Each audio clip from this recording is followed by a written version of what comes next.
Hey guys, welcome to another Panama Cross Talk, where we talk about any and everything Panama and some things not Panama. And hey, it's unplugged, unfiltered, and we give it to you raw. So today I am again on location here in Daiquiri 23 because why?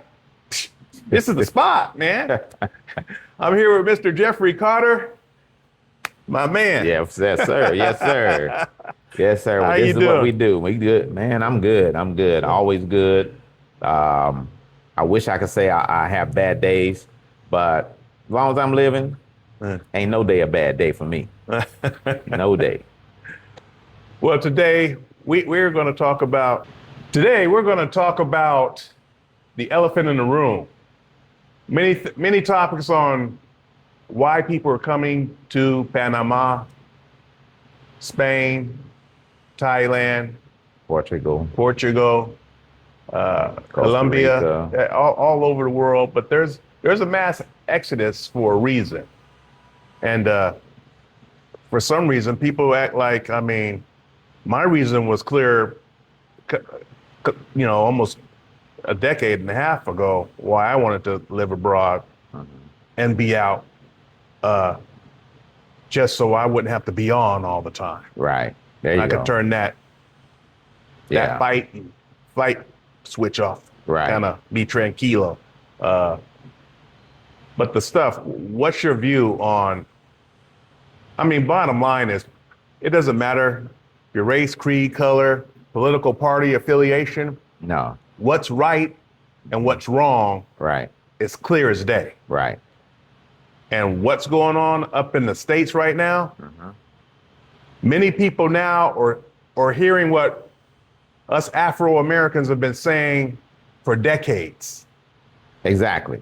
Exactly. They're hearing that now, but not only that, my Latin community brothers too. Before they thought they weren't the target. Okay? But in reality, they really were. Now it's in the forefront now with what's happening in the United States. Without the Latino and the Black community, America is not America, because we are the backbone and the structure of that corporation. Right. Okay, because the United States is a corporation, and they're showing it to you right now. But without people like us, there's a lot of things that's not going to happen. And I think that, like you said, the elephant in the room is this: we have value. And one Latino guy was being deported, and you know what he said? He said, "Thank God." He said, "Because I got student loans, I ain't got to pay no more. I got all these other loans that I've amassed that just I had to work to pay." He said, "I don't have to pay it no more." Along with the other people that's being deported in the same situation that had these outstanding loans to get an education and outstanding car loans and all this other stuff that they were stressing to pay. But now he was free of that. So when you make decisions to say, we don't need you anymore, think about all the things that's a domino effect that's going to be affected by that. Right.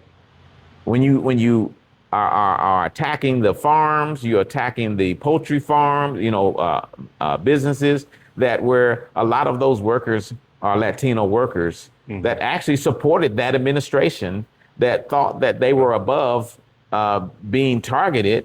And now they see you were never above it. Right. They used you to get to a certain point, and now you're just another piece of trash to them. You're not valuable to them. Right. Because they figure that we can do this and there's nothing you can do about it. No, we can always leave. The world is bigger than the United States. That's why you see the exodus. Yeah. Now they've discovered there's other places in the world that accept us with open arms, with red carpet treatment, because we've earned a great lifestyle and income that we get for the rest of our lives that we can take to that particular countries and improve their economy immediately. Right. And we're talking millions. Millions are now waking up. So, for those of you that are content creators out there, good on you. I can recall the time that there was none at all talking about Panama. I mean, even when I came down, I did videos, but I did them simply for teams and for business reasons. Right. Not to just show off Panama and what it was. And back then it was really raw and uncut, and that's the Panama I fell in love with. So seeing so many creators now, I can even recall when they start showing up on the scene online on YouTube. Some people act as if they was the gatekeepers of Panama back then, and then you had to go through them in order to be out there. But your content is being seen by hundreds of thousands of people that are feeling the pain, and it doesn't. And it's universal. Every race, creed, and color now is seeing the ugly underbelly of what they're doing. So Panama, among other countries, are becoming very, very popular and very people are starting to believe it's attainable. And because they're watching people's videos and seeing these individuals doing it, living it. Yes. All I would recommend for those that are living in that country, be real with the people. Don't give them this fantasy or this Instagram life. We got plenty of people that just travel and bounce around that are doing that. If you're living in one of these countries, give them the real, so people understand what it's going to cost, what it's going to take to get down, and leave that content for those Instagram folks that want to live the high life. You're not going to be spending that much money into some of these nice places every day. Yeah. And going out to eat every other day or every day. So show them the real. And what would you say about what people should do at this time, man, where they're literally, afraid for their family members? I have friends back in Florida that are Cuban now and are worried about, man. I mean, there's people literally walking around with their passport in the States. And that's something that never happened until this administration. Yeah. And if you can say truthfully to yourself that you believe things will get better in your lifetime, stay. But if you can't answer that question, say, I know that this is not going to change in my lifetime, based on the people that are retirement age or close to it, it's time for you to look for other places to be. Yeah. And stop holding on to say, oh, my kids, my grandkids, and what have you. You know something? Yes, they have to live. They have to continue to work because that's where they are at their point in life. Right. Like we were. We weren't able to make this decision 10, 15 years ago to say that, hey, I'm going to another country. We knew that at some point in time we were going to be able to do that, but we still had to stay the course in order to get to this point. Right. And they're going to have to do the same thing. And then some of them are able to leave now because they have jobs that they can take remotely. They have a skill set and experience that other companies outside of the United States will hire because they're an asset. But for those who are driving Uber for a living and they can't make that move right now. Yeah. Even if they came here, they can't make that move right now because they're not able to work. They don't have the ability to work and make the income that they need. Right. Also, the other thing too is, I'm gonna be blunt and honest with you. I'm never gonna be tell you a lie. No, let it. If you leave the United States and you got all these credit card bills and all these people you owe, hey, they can take that to the head because again, when you leave that too. Come over here and start fresh. Right. And start with whatever money that you're going to make or have. You start with that and start to look at what you're going to be able to live off of on that. Don't worry about your credit back there no more. Don't worry about that system back there anymore because you're not in that system anymore when you move to a Panama. You under the laws of Panama, under the laws of credit in Panama. You're under their laws. And as far as I've seen when I got here, I had zero credit when I got here. Zero credit. Man. So stop. That's a ball and chain. Yes, exactly. That's a ball and chain that you can cut off when you say, I'm leaving and I'm going to be living in another country. You have to leave that behind too, that mindset. Right. You are finally free, but you don't know it. It doesn't feel right. It doesn't feel that you're honorable if you do that. It's not about honor. It's about getting away from that ball and chain.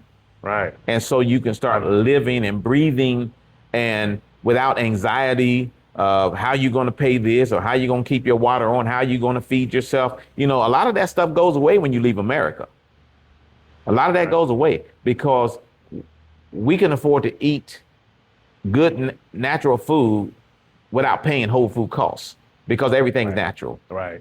So again, I know I'm going rambling on, but you got to change your complete mindset when you decide to leave America.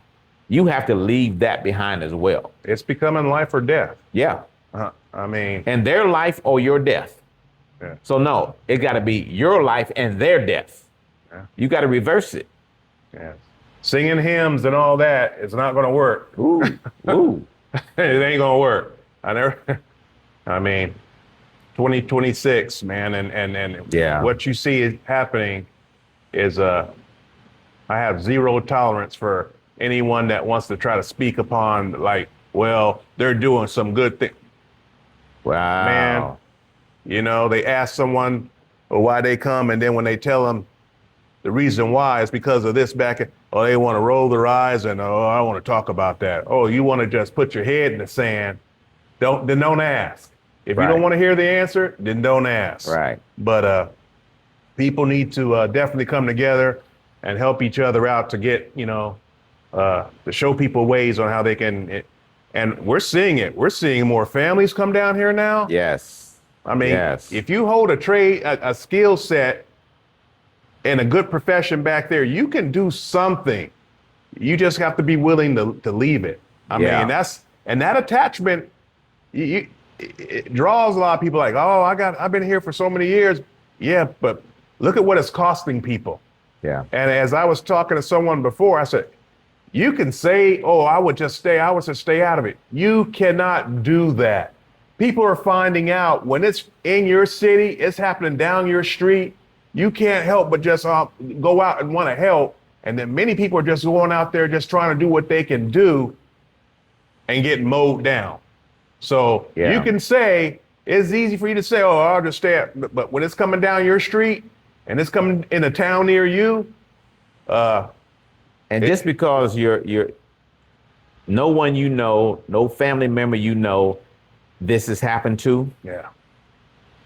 When this situation happened with Trayvon Martin, it destroyed me as a man that's looking at a young boy that's somebody's son. Right. And I'm just like, and then you allow this to happen, knowing that this young man hadn't even had a chance to live his life. He's not armed. He's not doing anything wrong, not breaking in nobody's car, anything like that. And you got Joe Citizen that has a right to do a citizen arrest and kill an unarmed man. Right. Young man. When those things happen, that happened to me in terms of he wasn't my son, but it happened to me because I was him at one point in time at that age. Right. I was him. Right. And to know this mother and father lost their son over stupidness. You didn't fear your life. That young man feared his life. But when things like that happen, it really happened to all of the United States, people of color. And it continued to happen after that. Case after case after case after case. Whether it be a child, whether it be a woman, it happened over and over and over again. Now you have masked men running around killing Joe citizens as if your life don't matter. Well, the notification is they don't matter anymore. You got to have that mindset. You don't matter anymore. I matter. Right. My family matters. So if you can't take that mentality to where you can make a decision that's going to be impactful for you and the future of your family and yourself, then it's not that I don't feel sorry for you, but I'm saying that you have a choice that you refuse to make. You thinking it's going to get better, and you see that there's no possible way it can get better now. Not while you're living. Right. Not while you're living. So again, you talk about the elephant in the room. The elephant in the room has always been there.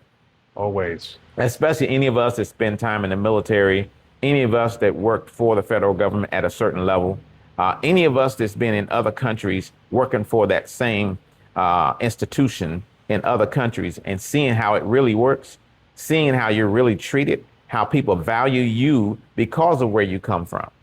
Right. We are a valued community of people around the world because of being born in the United States, being in the United States and having that passport. You have a value to the world, and you don't even know how they value you until you go there. Right. Right. What's your recommendations on how people should be able to keep their mental health, for one thing, straight? Yeah. Because the stress alone, every day it's something new, and formulating a plan of safety, of looking at opportunities to maybe do or go somewhere else. What would you? Well, this reminds me of a story. I used to have trucks that I was a contractor with FedEx Ground, and I was delivering in the country, and I was going up in this little road, winding road, to go to the house, and on the trees it said, "Beware of dog." Okay? And so me thinking I got to get out and put this package where it needs to be at, but I got to be mindful of the dog. And man, look, here I am. I'm being aware of the dog. I scan the package and go up there, making my exit, leave the door open, so that when I get to that porch and drop it off, that I can run back and get in my truck without that dog biting me. All right.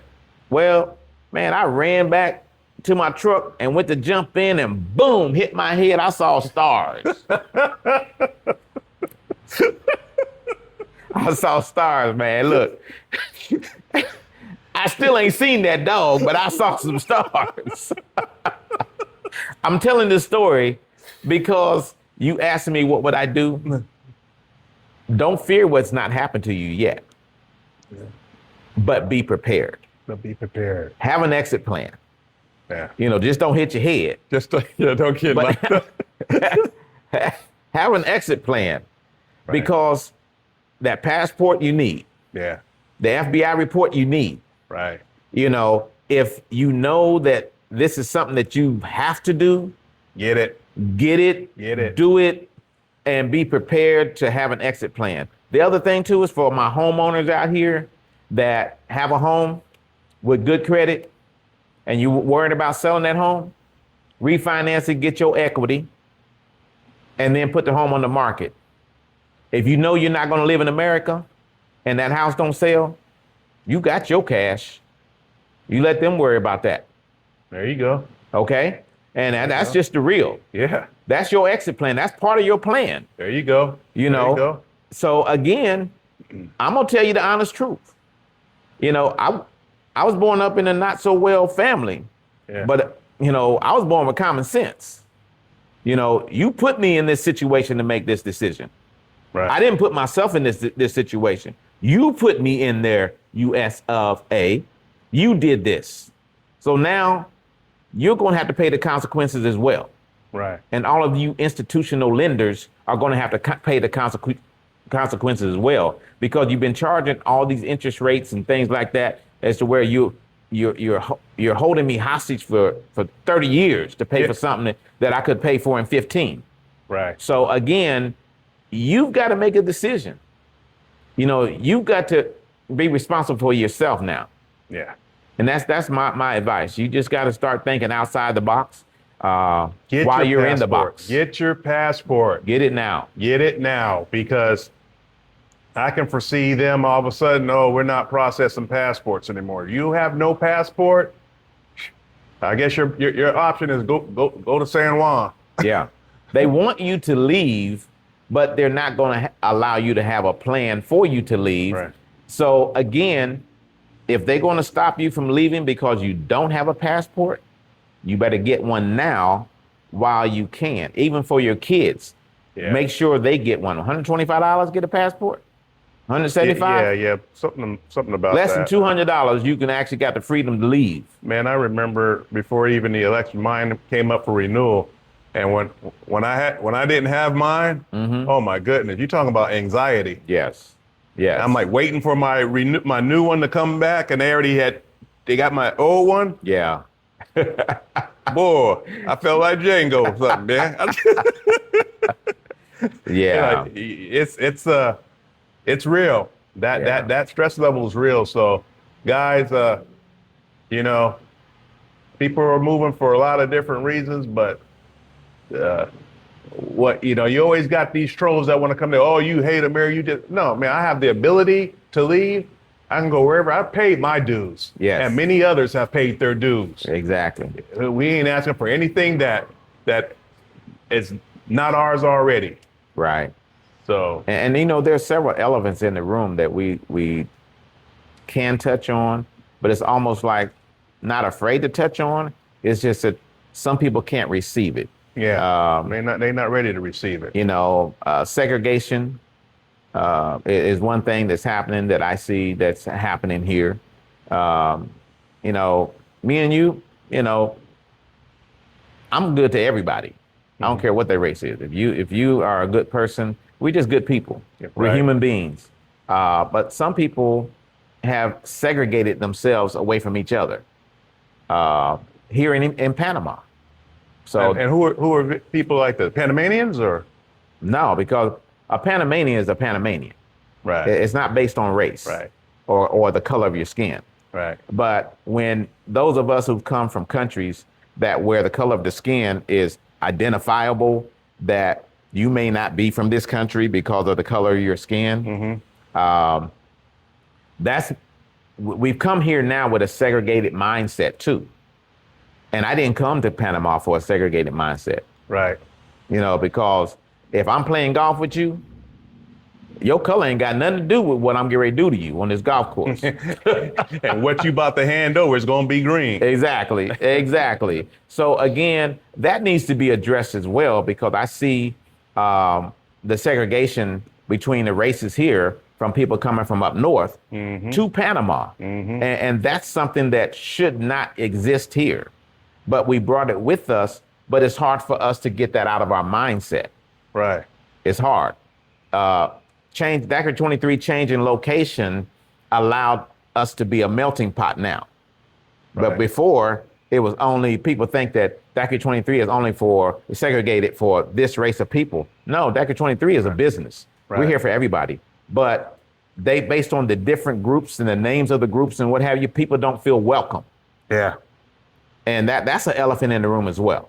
Right. And Becoming very cliquish with some of these groups. They're doing a disservice to people, to everyone being Right. part of it. right. I mean, you come down to a brown country and yet you segregate yourself. You call yourselves wanting to be part of the culture, but you exclude your own. You exclude your own, and you exclude other people that would love to come and hang out and have a good time with you, but they don't feel welcome. Exactly. Yeah, that's not what we're here for. A lot of us are not here for that, but we don't have a platform to say it. Yeah. And now that you and I are here doing a podcast together, it's a platform to discuss those type things. That it is. Yeah, it's a huge platform. When you go out there playing pickleball, I don't see nothing but integration, not segregation. Right. So that should be the same all over Panama, no matter where you want to go, no matter where you want to eat dinner at, or what group of people you want to be with. It should always be on display, but it's not, because people don't feel comfortable because they don't feel welcome. Right. Yeah. Well, you have plenty enough room here for any of these groups to meet up here Yeah. and start to change the narrative, Yeah. We have to do because something about it's that. very much this group, that group, segregated group, this race, that race. Yeah. And Panama's always been a melting pot of different cultures. Definitely. Always have been, always will be, but we're not here to change that. No. But some people are maybe thinking that they want to put themselves in a box. And that's got kind of what they're doing, is putting themselves in a box. And so where you're not going to be able to grow if you continue that particular narrative. Right. You're basically going to grow away from the people that would normally come, or you're just going to be in that little circle of people, and that's all that's going to be there. Right. You know, so that's something that has to be discussed openly, because again, I didn't come here for that. I didn't come here for that segregation, and I didn't think that I would experience it, but it is. Yes. Everybody should be able to get together on a quarterly basis. Your group, this group, this group. Hey, let's all meet at one location and let's talk about ideals and things together. But nobody wants to work together. Nobody wants to work together. And I'm like, I find that pretty odd for someone coming from a country that's what they're about. They don't want to work together with you. The divided nation. Yeah, the divided nation. And I remember when they call it redlining, where the banks wouldn't loan money to this particular group of people. Right. I saw white flight in different communities where when people of color moved into this neighborhood, the white people would move to the suburbs and things like that. This is not where you bring that. Panama is a country of culture. Panama is a country that says it's based on class, it's based on several different models, but it was not based on race. Right. And people don't want to talk about it, then that's the elephant in the room. It's there. Right. It's there. Right. And not getting along because you're in this particular same relocation business, or you're in this particular clique over here, you know, stop the cliques, stop the borderlines, and just let people communicate with each other. Right. If you're following this person, I don't want you to follow that person. You know, that kind of stuff. What is this? How can you be convinced by anybody at our age not to go this person, or not to associate with this area, or this person or a club, or even Daiquiri 23? Why would you actually be of the mindset that somebody has to convince you that you should not do this, when that's them, that's their idea? That's spending a lot of negative energy on something that shouldn't even be in your mindset. Yeah, but I mean, again, having that, I don't know where that animosity even comes from. But you're seeing it more and more. It's like, because that's what they were brought up to think. They're going back to what is in them naturally. Institutionalized mindset. Yeah, but it's not something that you have to continue. You have to break the cycle of that mindset. Power of choice. Yeah, and again, I talk to everyone that comes here. I greet everyone that comes here, you know, because we're all human beings. All human beings. You know, I've lived amongst different cultures in overseas environments and what have you. And they're just as excited to have me at their table as I am to be there. And that's kind of what needs to happen in Panama. We have to be excited about not only just being here, but being with everyone, regardless Blending the of culture. Yeah. I mean, because we all have the notion of coming here. Yeah. We all have something in common. Yes. And not just because. And not just one thing, just being here. Economically, you know, it's a good place to be. And Yeah. my style of living, my living is a lot better here. My health is a lot better here. But you can talk to everyone that can actually agree on the same thing. They're all here for the same reason. and they're benefiting from the same things, but we're not having those conversations across the tables because the person across the table looks like you, and you say you didn't come here for that, but you came here and became exactly that. Right. Yeah. So let's